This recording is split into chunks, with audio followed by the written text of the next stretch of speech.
മദ്യലഹരിയിൽ ഉറങ്ങിക്കിടക്കുകയായിരുന്ന ഭാര്യ സഹോദരനെയാണ് നാഗരാജ് കൊലപ്പെടുത്തിയത്.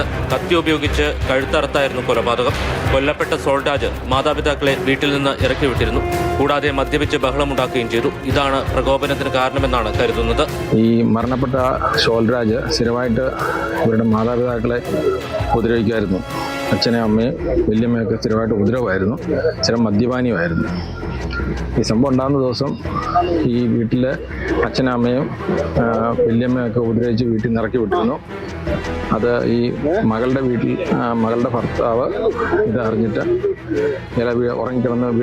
ഉറങ്ങിക്കിടന്ന സോൾരാജിനെ കഴുത്തറുത്ത് കൊന്നതാണ്. നീണ്ട സമയത്തെ ചോദ്യം ചെയ്യലിന് ശേഷമാണ് പ്രതി കുറ്റം സമ്മതിച്ചത്.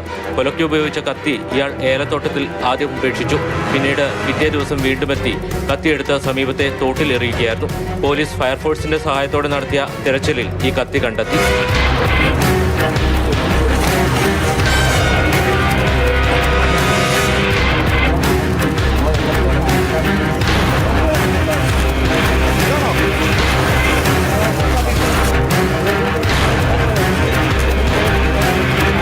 നാഗരാജിനെ സംഭവസ്ഥലത്തെത്തിച്ച് പോലീസ് തെളിവെടുപ്പ് പൂർത്തിയാക്കി.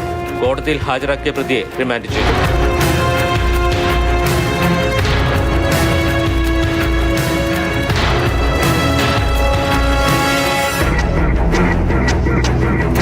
മാതൃഭൂമി ന്യൂസ്, ഇടുക്കി.